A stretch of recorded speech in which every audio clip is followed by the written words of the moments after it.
ಸ್ವಲ್ಪ ಮಟ್ಟಿಗೆ ರೆಡಿ ಮಾಡ್ಕೊಂಡಿದ್ದೀವಿ ಈಗ. ಆಮೇಲೆ ಸ್ನಾನ ಎಲ್ಲ ಮುಗಿದ ಮೇಲೆ ಈಗ ಇನ್ನೊಂದು ಸರಿ ಸ್ನಾನ ಮಾಡಿಕೊಂಡು ಆಮೇಲೆ ಅಭಿಷೇಕ ಸ್ವಲ್ಪ ಮಾಡಿ ಲಕ್ಷ್ಮೀ ವೆಂಕಟೇಶ್ವರ ಎಲ್ಲ ಇಟ್ಟಿದ್ದೀನಿ. ಗಣೇಶಗೆ ಲಕ್ಷ್ಮೀ ವೆಂಕಟೇಶ್ವರಿಗೆ ಅಭಿಷೇಕ ಮಾಡಿಕೊಂಡು ಆಮೇಲೆ ಪೂಜೆ ಸ್ಟಾರ್ಟ್ ಮಾಡ್ಕೊಳ್ಳೋಣ. ನಮ್ಮ ಮನೆ ವರಮಹಾಲಕ್ಷ್ಮಿ ಮುಖ ಎಲ್ಲ ಇಟ್ಟಿಲ್ಲ, ಯಾಕೆಂದರೆ ಸ್ನಾನ ಮಾಡಿ ಆಮೇಲೆ ಮುಖವಾಡ ಇಟ್ಟು ಕಳಶಕ್ಕೆ ಹಾಕಬೇಕಾಗಿರೋದಿಲ್ಲ, ಹಾಕೋಣ ಅಂತ ಹೇಳಿ. ಸೊ ಓವರಾಲ್ ಲುಕ್ ಈ ಥರ ಡೆಕೋರೇಟ್ ಮಾಡ್ಕೊಂಡಿದ್ದೀನಿ. ಎಲ್ಲ ಜೋಡಿಸಿಟ್ಕೊಂಡಿದ್ದೀನಿ, ಆಮೇಲೆ ಎಲ್ಲ ಮಾಡಬೇಕು. ಹಾಗೆ ನಾವು ತಾಂಬೂಲಕ್ಕೆ ಅಂತ ಈ ರೀತಿ ಜೋಡಿಸಿಟ್ಕೊಂಡಿದ್ದೀವಿ. ಇದರಲ್ಲಿ ನೋಡಿ ಬಳೆ, ಅಡಿಕೆ, ಹಾಗೆ ಅರಿಶಿನ ಕುಂಕುಮ, ಎಲೆ, ಆಮೇಲೆ ಇದರಲ್ಲೇ ಅರಿಶಿನ ಕುಂಕುಮ ಬಂದಿದೆ ಚಿಕ್ಕ ಪ್ಯಾಕೆಟು ನೋಡಿ. ಇದು ಸ್ಮಾರ್ಟಾಗಿ ಇವಾಗೆಲ್ಲ ಅರಿಶಿನ ಕುಂಕುಮ ಕೊಟ್ಟರೆ ಎಲ್ಲರೂ ತೊಗೊಂಡೋಗಿ ಎಲ್ಲಂದರಲ್ಲಿ ಹಾಕ್ಬಿಡ್ತಾರೆ. ಹಾಗಾಗಿ ಜಾಸ್ತಿ ಕೊಡೋದು ಬೇಡ ಅಂದ್ಕೊಂಡು ಇವಾಗ ಈ ಥರ ಪ್ಲ್ಯಾನ್ ಮಾಡಿಬಿಟ್ಟಿದ್ದಾರೆ ಶಾಪಲ್ಲೇ. ನೋಡಿ ಇಷ್ಟು ಕುಂಕುಮ, ಇದಿಷ್ಟೇ ಅರಿಶಿನ, ಇದು ಎಲೆ ಥರ ಅವರು ಫೀಲ್ ಮಾಡಿಕೊಂಡು ಈ ಥರ ಮಾಡಿದ್ದಾರೆ. ಬಟ್ ಚೆನ್ನಾಗಿದೆ, ಕ್ರಿಯೇಟಿವ್ ಆಗಿ ಮಾಡಿದ್ದಾರೆ. ಇದ್ರ ನಾವು ಆದ್ರೂ ಅರಿಶಿನ ಕುಂಕುಮ ಪ್ಯಾಕೆಟ್ ಒಂದು ಹಾಕಿದ್ದೀನಿ. ಅಡಿಕೆ ಕಾಯಿನ್ಸ್ ಹಾಕಿದ್ದೀರಮ್ಮ, ಇದಕ್ಕೆ ಒಂದು ಕಾಯಿನ್ ಹಾಕಿ ಕೇಳಿದ್ದೆ ಹಾಕಿದ್ದೀನಿ. ಇದರಲ್ಲಿ ಹಾಗೆ ಒಂದು ಅರಿಶಿನ ಕೊಂಬು ಹಾಕಬೇಕು. ಹಾಗೆ ಬಾಳೆಹಣ್ಣು, ಎಲೆ, ಅಡಿಕೆ, ಆಮೇಲೆ ಒಂದು ತೆಂಗಿನಕಾಯಿ ಬ್ಲೌಸ್ ಪೀಸ್ ಇದೆ. ಹಾಗೆ ತೆಂಗಿನಕಾಯಿಗಳು ಇವೆಲ್ಲ ಬಾಗಿಣ ಕೊಡೋಕ್ಕೆ ಎಲ್ಲರಿಗೂ ಇಷ್ಟು ಜೋಡಿಸಿಟ್ಕೊಂಡಿದ್ದೀವಿ. ಈಗ ಮಡ್ಲಕ್ಕಿ ನಾವು ಯಾವ ರೀತಿ ತುಂಬೋದು ಅಂತ ಹೇಳಿ ಹಾಕಿ, ನಿಮ್ಗೆ ಎಷ್ಟು ಬೇಕೋ ಅಷ್ಟನ್ನು ಹಾಕಿ ಮಡ್ಲಕ್ಕಿಗೆ. ಬಟ್ ಮತ್ತೆ ನಾವೇ ಮನೆಗೆ ಬಳಸ್ತೀವಿ, ಹಾಗಾಗಿ ನಾನು ಇಷ್ಟನ್ನು ಹಾಕ್ತಾಯಿದ್ದೀನಿ. ನೀವು ಎಲ್ಲರೂ ಪುರೋಹಿತರಿಗೋ ಅಥವಾ ಯಾರಿಗಾರು ಕೊಡೋದಿದ್ದರೆ ಜಾಸ್ತಿ ಹಾಕ್ಕೋಬೋದು. ಹಾಗೆ ಒಂದು ಬೆಲ್ಲದ ಅಚ್ಚು, ಹಾಗೆ ನಮಗೆ ಇದರಲ್ಲಿ ನೋಡಿ ಬಾಚಿನ್ಕೆ, ಅರಿಶಿನ ಕುಂಕುಮ, ಬಾಗಿಣ ಸಾಮಾನು ಪ್ಯಾಕೆಟ್ ಅಂತ ಇರುತ್ತೆ, ಇದನ್ನು ಒಂದು ಹೀಗೆ ಇಟ್ಕೊಳ್ಳೋಣ. ಹಾಗೆ ಇದರಲ್ಲಿ ಒಂದು ನಮಗೆ ಅರಿಶಿನದ ಕೊಂಬು ಬಾಗಿಣಕ್ಕೆ ಅಂತ, ಅಂದರೆ ನಮ್ಮ ಮಡ್ಲಕ್ಕಿ ತುಂಬೋದು, ದೇವರಿಗೆ ಮಡ್ಲಕ್ಕಿ ತುಂಬೋದಕ್ಕೆ ಅಂತ. ಹಾಗೆ ಬಳೆಗಳು ದೇವರಿಗೆ,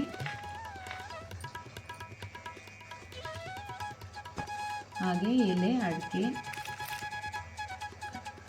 ತೆಂಗಿನಕಾಯಿ, ಬಾಳೆಹಣ್ಣು, 2 ಬಾಳೆಹಣ್ಣು. ಹಾಗೆ ನಿಮ್ಮ ಹತ್ರ ಎಷ್ಟು ದಕ್ಷಿಣೆಗಿದೆಯೋ ಅಷ್ಟು 11 ರೂಪಾಯಿ, 21 ರೂಪಾಯಿ ಈ ಥರ ಇಡ್ಬೋದು. ನಾನಿಲ್ಲಿ 1 ರೂಪಾಯಿನ ಇಡ್ತಾಯಿದ್ದೀನಿ ದಕ್ಷಿಣೆ ಅಂತ ಅದರಲ್ಲಿ. ಹಾಗೆ ವಸ್ತ್ರ, ಅಂದರೆ ನಿಮ್ಮ ಹತ್ರ ಸೀರೆ ಇದ್ದರೆ ಸೀರೆನ ಇಡಿ, ಇಲ್ಲಾಂದರೆ ಬ್ಲೌಸ್ ಪೀಸ್ನ ಇಡಿ ಮಡ್ಲಕ್ಕಿಗೆ ಅಂತ. ಇದು ಫುಲ್ಲು ಅಮ್ಮನವ್ರಿಗೆ ಮಡ್ಲಕ್ಕಿ ತುಂಬೋಕೆ ಅಂತ ಅಷ್ಟೇ. ಇಟ್ಬಿಟ್ಟು ನೀವು ಕಳಸ ಎಲ್ಲ ವಿಸರ್ಜನೆ ಆದಾಗ ನೀವು ಬಳಸ್ಕೋಬೋದು, ಇಲ್ಲಾಂದರೆ ಪುರೋಹಿತರಿಗೆ ತೊಗೊಂಡೋಗಿ ಕೊಡ್ಬೋದು. ಇದರಲ್ಲಿ ಇನ್ನೂ ಹಣ್ಣು ಸ್ವಲ್ಪ ದಕ್ಷಿಣೆ ಎಲ್ಲ ಇಟ್ಬಿಟ್ಟು ಕೊಡ್ಬೋದು.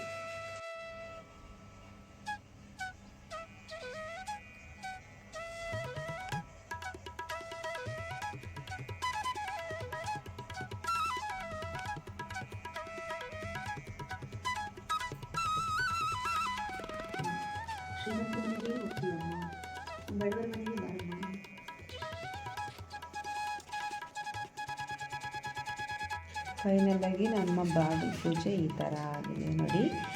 ಸೊ ಜೋರಾಗಿ ಮಾತಾಡಿದ್ರೆ ಎಲ್ಲರೂ ಎದ್ದು ಬಿಡ್ತಾರೆ, ಬಿಲ್ಡಿಂಗಲ್ಲೆಲ್ಲ ಮಲಗಿದ್ದಾರೆ. ಈಗ 5 o'clock ಆಗಿದೆ. ಎಲ್ಲ ರೆಡಿ ಮಾಡಿದೆ ಮನೆ ಮುಂದೆ ಈ ರೀತಿ.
ನಮ್ಮ ಯಜಮಾನರು ಎದ್ದುಬಿಟ್ಟು ಆಮೇಲೆ ಅಭಿಷೇಕ ಮಾಡಿ ಅಂತ ಹೇಳಿದೆ. ಅವರು ಅಭಿಷೇಕ ಮಾಡ್ತಾಯಿದ್ದಾರೆ.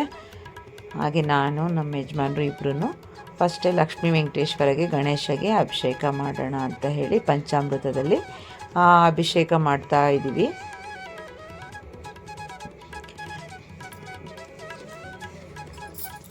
ಆದರೆ ಅದು ನಾವು ಶ್ಲೋಕ ಎಲ್ಲ ಹಾಕಿರ್ತೀವಲ್ಲ ಮನೆಯಲ್ಲಿ, ಹಾಗಾಗಿ ನಾವು ಅದನ್ನು ಸ್ಕಿಪ್ ಮಾಡಿದ್ದೀನಿ. ಸೊ ಸೌಂಡ್ ಎಲ್ಲ ಬರಬಾರ್ದು ಅಂತ ಹೇಳಿ ಎಲ್ಲ ಪೂಜೆ ಸಮಯ ಮುಗಿಯೋ ಅಷ್ಟರಲ್ಲಿ 6:30 7 ಗಂಟೆ ಆಗೇ ಹೋಯಿತು. ಎಷ್ಟೇ ನೈಟೆಲ್ಲ ಇದ್ದು ರೆಡಿ ಮಾಡಿಕೊಂಡ್ರು ಕೂಡ.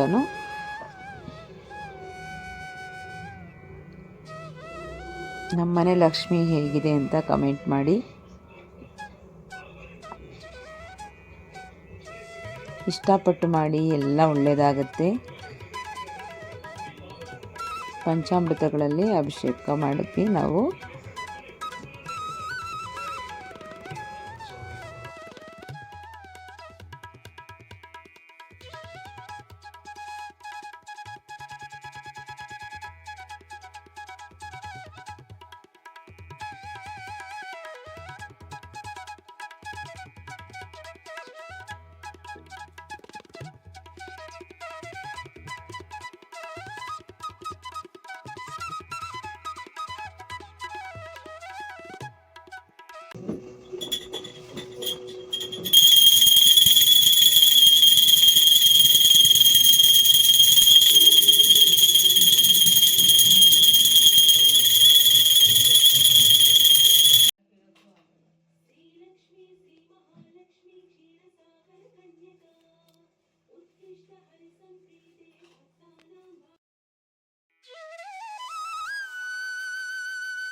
ಕಂಕಣ ಅಂದರೆ ಸುಮ್ಮನೆ ಅಲ್ಲ. ಕಂಕಣ ಏನು ಮಾಡಬೇಕು ಅಂದರೆ 12 ಗಂಟೆ ಹಾಕಿ 12 ಎಳೆ ದಾರದಲ್ಲಿ ಒಂದೊಂದು ಮುಷ್ಟಿಯಷ್ಟು, ಅಂದರೆ ನಾವು 12 ಎಳೆ ದಾರ ತಗೋಬೇಕು. ಈ ರೀತಿ ಒಂದೊಂದು ಮುಷ್ಟಿಯಷ್ಟು ಗ್ಯಾಪ್ ಕೊಟ್ಟು ಒಂದೊಂದು ಗಂಟನ್ನು ಹಾಕಬೇಕು.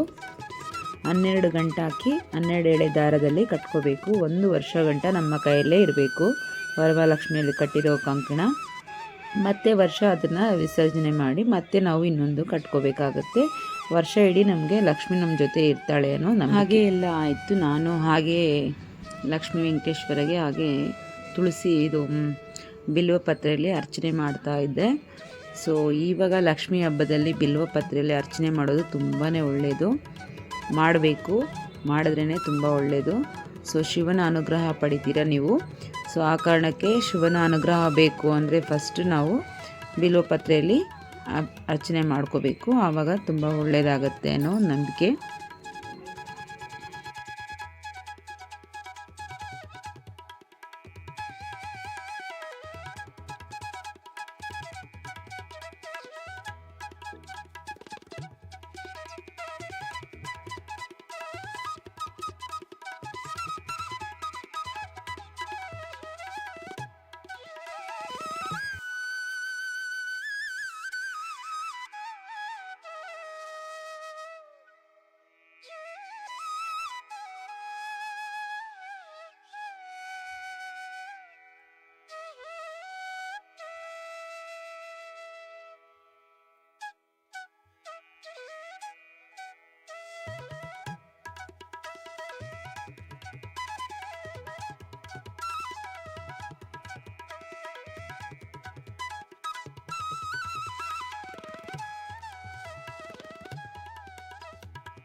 ಇವತ್ತು ವರಲಕ್ಷ್ಮಿ ಹಬ್ಬಕ್ಕೆ ನಾನು ಏನೇನು ಸ್ಪೆಷಲ್ ಮಾಡಿದ್ದೀನಿ ಅಂತ ತೋರಿಸ್ತಾ ಇದ್ದೀನಿ. ಹಾಗೆ ನಾನು ಏನು ವಿಡಿಯೋ ಮಾಡಿಲ್ಲ, ಅಂದರೆ ಅಡುಗೆ ಮಾಡೋದೆಲ್ಲ ವಿಡಿಯೋ ಮಾಡಿಲ್ಲ, ಟೈಮ್ ಇಲ್ಲ ಅಷ್ಟೊಂದು ಅಂತ.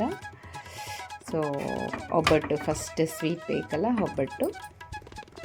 ಹಾಗೆ ಕೋಸಂಬರಿ, ಇದು ಮುತ್ತೈದರಿಗೂ ಕೂಡ ಕೊಡೋದಕ್ಕೆ, ಹಾಗೆ ಮನೆಯಲ್ಲೂ ಕೂಡ ಆಗುತ್ತೆ ಅಂತ ಸ್ವಲ್ಪ ಜಾಸ್ತಿನೇ ಮಾಡಿದ್ದೀನಿ.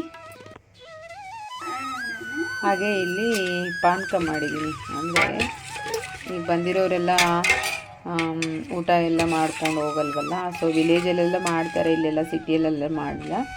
ಸೊ ಹಾಗಾಗಿ ಅಟ್ಲೀಸ್ಟ್ ಪಾನಕ, ಹೆಸರುಬೇಳೆ ಈ ಥರದ್ದಾದರೂ ತಿನ್ನಲಿ ಅನ್ನೋ ಕಾರಣಕ್ಕೆ ಸ್ವಲ್ಪ ಪಾನಕ ಮಾಡಿಟ್ಟಿದ್ದೀನಿ, ಅವ್ರಿಗೆ ಬಾಯಿ ಸ್ವೀಟ್ ಮಾಡಿ ಕಳಿಸೋಣ ಅಂತ. ಹಾಗೆ ಬದನೆಕಾಯಿ, ಆಲೂಗಡ್ಡೆ, ಕಡಲೆಕಾಳೆಲ್ಲ ಹಾಕಿ ಮಸಾಲೆ ಕೂಟ್ತಾರೆ, ಅಂದರೆ ಗಟ್ಟಿ ಪಲ್ಯ ಥರ ಮಾಡಿದ್ದೀನಿ. ಹಾಗೆ ಇದು ಒಬ್ಬಟ್ಟು ಸಾಂಬಾರು. ಹಾಗೆ ಇದು ಬಿರಿಯಾನಿ ಅಲ್ಲ, ಪಲಾವ್. ಏನು ಪಲಾವ್ ಅಂದರೆ ಅದು ಚಿಕನ್ ಪೀಸ್ ಥರ ಕಾಣುತ್ತೆ, ಚಿಕನ್ ಪೀಸ್ ಅಲ್ಲ, ಸೋಯಾಬೀನ್ ಪಲಾವ್. ಹಾಗೆ ವೈಟ್ ರೈಸ್ ಮಾಡಿದ್ದೆ, ಇನ್ನೊಂದು ಸ್ವಲ್ಪ ಇದೆ, ಇನ್ನೊಂದು ಸ್ವಲ್ಪ ಮಾಡಬೇಕು. ಹಾಗೆ ಪುಳಿಯೋಗರೆ. ಇದಿಷ್ಟು ಇವತ್ತಿನ ಹಬ್ಬದ ಸ್ಪೆಷಲ್. ಇವತ್ತು ಆಗಲೇ ನೈವೇದ್ಯ ಕೂಡ ಇಟ್ಟಿದ್ದೀನಿ ನಾನು. ಹಾಗೆ ಒಬ್ಬರೊಬ್ಬರೇ ಮುತ್ತೈದರನ್ನೆಲ್ಲ ಕರೆದುಬಿಟ್ಟು ಬಂದಿದ್ದೆ. ಸೊ ಸ್ಟಾರ್ಟಿಂಗ್ಗೆ ಸ್ವಲ್ಪ ಜನ ಬಂದರು, ತುಂಬಾ ಖುಷಿ ಆಯಿತು. ಕರೆದವರೆಲ್ಲ ಬಂದರು, ಅದಕ್ಕಿಂತ ಹೆಚ್ಚಾಗೇ ಬಂದರು. ಸೊ ಫಸ್ಟು ಬಾಲ ಮುತ್ತೈದೆ ಅಂತ ಹೇಳಿ ಒಂದು ಚಿಕ್ಕ ಮಗು, ಅವ್ರಿಗೆ ಪಾದಕ ಅರಿಶಿನ ಎಲ್ಲ ಹಚ್ಬಿಟ್ಟು ಕಾಲಿಗೆಲ್ಲ, ಆಮೇಲೆ ಅಲ್ಲಿಂದ ಸ್ಟಾರ್ಟ್ ಮಾಡಿಕೊಂಡೆ. ಫಸ್ಟ್ ಮುತ್ತೈದೆ ಇವಳು. ನನಗೆ ತುಂಬ ಖುಷಿ ಆಯಿತು, ಪುಟ್ಟ ಲಕ್ಷ್ಮಿಗೆ ಫಸ್ಟು ಸಿಕ್ಕಿದೆ ಅಂತ ಹೇಳಿಬಿಟ್ಟು. ಆಮೇಲೆ ದೊಡ್ಡವರು ಎಲ್ಲರೂ ಬಂದರು, ಅವ್ರಿಗೆಲ್ಲ ಅರಿಶಿನ ಹಚ್ಚಿ ಕಾಲಿಗೆಲ್ಲ, ಆಮೇಲೆ ಸೊ ಇನ್ನಷ್ಟು ವಿಡಿಯೋ ಮುಂದಿನ ವಿಡಿಯೋದಲ್ಲಿ ಹಾಕ್ತೀನಿ, ಮಿಸ್ ಮಾಡದೆ ಎಲ್ಲರೂ ನೋಡಿ ಸಪೋರ್ಟ್ ಮಾಡಿ. Thank you.